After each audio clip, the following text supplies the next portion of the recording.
Okay, Andy, so help us out here. Tell us about the road funding plan.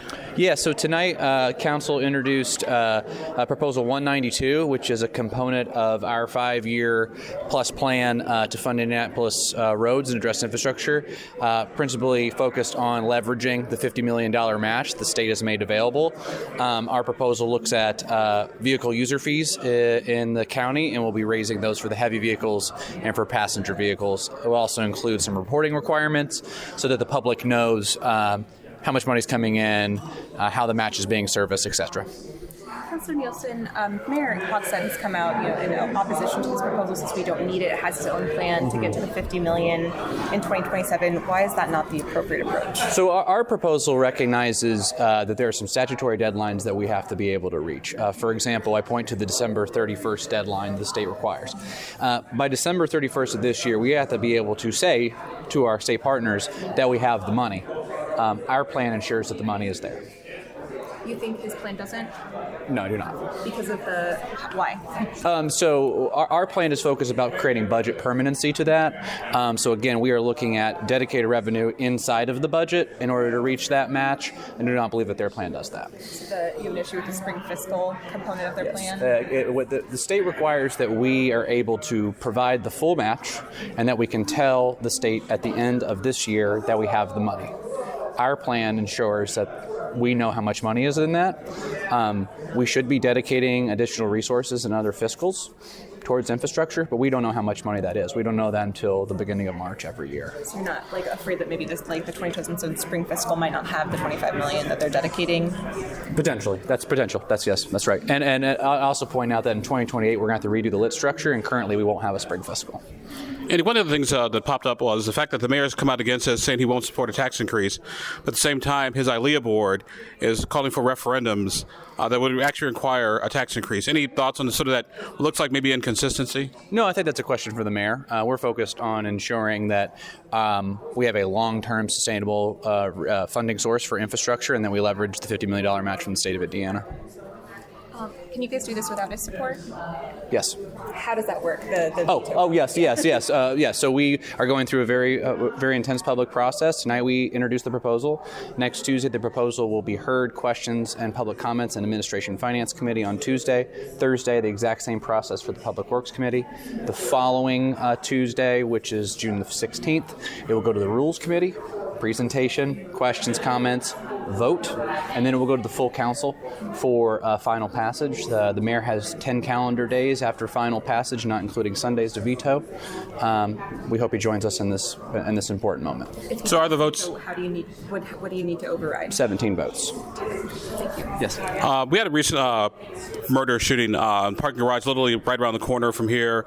It's caused a lot of concerns about downtown, and this wasn't thug shooting thug. This was just a guy went to go to a baseball game, ended up getting murdered in a parking garage. What is it? Is downtown still safe? Because you guys have worked to make it a lot safer, a lot cleaner. Do things like this really help? I think it demonstrates that. Well, first of all, our thoughts and prayers are with Brett's family. I mean, we have to start there. This is a senseless tragedy. My words, any words, can't replicate the pain that his family must be feeling, so we have to start there. I think it emphasizes there's work to continue to do, but we have been, as a city, been investing a lot in downtown safety, but I think it just emphasizes the work continues. Again, one more time for the community, if they have any kind of concerns about the tax, what do you have to say to them? I'm sure the feedback's going to be all over the board. Yeah, I think what we continue to say is we know if you live in this county, you are paying for the cost of a crumbling infrastructure one way or another. Every time you pop a tire, every time you bend a rim, every time you have to get your suspension addressed, your alignment, you have to get your car realigned, you're paying for that one way or another. Right? Our plan, instead of accepting that as a reality, takes a proactive approach that ensures that we're actually fixing the infrastructure that our constituents are using. What about the state portion? We talked about this on Friday. Obviously, a lot of people from outside of Indianapolis use the roads, whether Hamilton, Boone, Hendricks, Johnson County, whatever. How do they help pay for the roads that they help? cause that sort of wear and tear on the roads? Yeah, so there isn't really a great mechanism to do that. Right now, state law limits our ability to capture either through a commuter tax or some other method to be able to capture that wear and tear. The $50 million match, though, is a generational investment by the state of Indiana into Marion County. Again, our plan provides certainty to that. It is a 5-year responsible plan that ensures the city of Indianapolis can count on that money every single year. It's not 1 year at a time. It's not looking at the end of the term. It is a public accountability pledge by this council with reasonable public policy solutions to ensure that the Marion County residents see that full $50 million next year and every year after.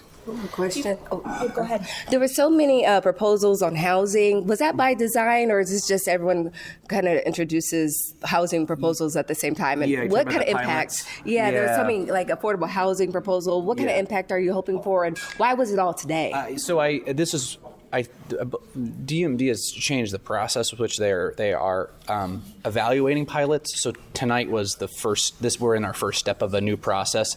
It's my understanding that before it was just kind of handled on a one-off basis. This is where I don't fully understand how the process was, but the new process has tried to create some centralization, allows for the workflow, more managed workflow with DMD, allows council to kind of see them, more comprehensively as well. It's just to retune the process with which the city is accepting pilot applications and processing those. Yeah. On those 17 votes that you would need to override a veto, do you feel confident that you would have that in this body? We are working every single day to ensure that's the case. We have 13 original co-sponsors on the proposal, so we have a simple majority, and we'll be working that every single day until this becomes local ordinance. Thanks, everyone. I just got one last question for you, and this is almost sort of political. Obviously, this is 2006, 26, next year, 2027. A lot of people up for re-election. Any worry or concern that this will be you guys be labeled as raising taxes as opposed to issuing bonds or doing something else? No, I think when we talk about issuing bonds, we're just it's a useful tool as part of a strategy, but it is not a solution on itself.